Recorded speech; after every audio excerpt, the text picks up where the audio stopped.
So, like many of you, I am not always the most planful person in the world. And so, even when I do sit down and have ideas about the way I want my, projects to advance, or my life or my career to advance, um, I don't always do the step by step or turn by turn directions for how I want that to go, or how I expect it to progress. So, what I'm left with in many cases is kind of an evaluation on a in the moment or in the situation. I'll sit down and I'll think, okay, where am I relative to where I want to be? Am I making progress on an adequate timeline? And what does that look like? And then if I'm not progressing the way I want, what are my blockers? What's holding me up? Where can I remove some of those obstacles? Um, One of the things that comes up when I do those sort of inquiries is just a kind of an existential impatience. And Freemasonry has a lot to say about this. Uh, we talk a lot about patience as you'll hear it out in the world that patience is a virtue, and there is a lot to be said for that. There's a lot to be said for everything having a time, everything having its season. In fact, the very core of the Hiramic legend can be summarized as some impatient people.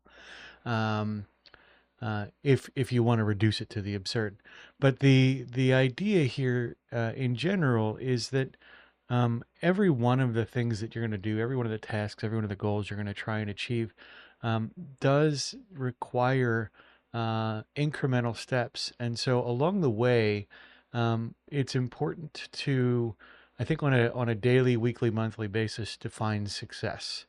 And not just describe it in the terms of the outcomes you're trying to create, but in terms of the daily experiential things that are going to indicate that you're headed in the right path. It's those kind of daily or in situ check-ins or flags, red flags, green flags kind of concept that are going to really make the difference for you moving forward. And so with that, defining those red flags, green flags, how do I know I'm on the right track, even if I'm not at the destination I expect? Um, a lot of that is, did I put myself in the right place at the right time? Or did I put myself in the right place at all? So a buddy of mine are regularly now going to the gym, for example. And the real achievement isn't the number of times we lift weights or the amount of time on the treadmill. The real achievement is getting to the gym. That is the green flag for us. If we get there, now we've never done this, but if we get there and turn around and go home, we're still going to count that as a win. That's part of how we're going to track success.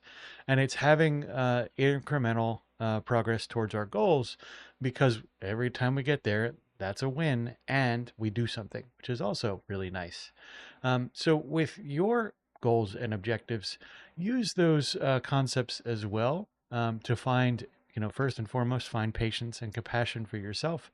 And then redefine kind of what winning looks like for you on a much more microscopic level. And I think you'll find that gives you a little bit more space to better control your behavior, and a little bit more compassion and care for yourself as you're evaluating your progress towards your overall objectives.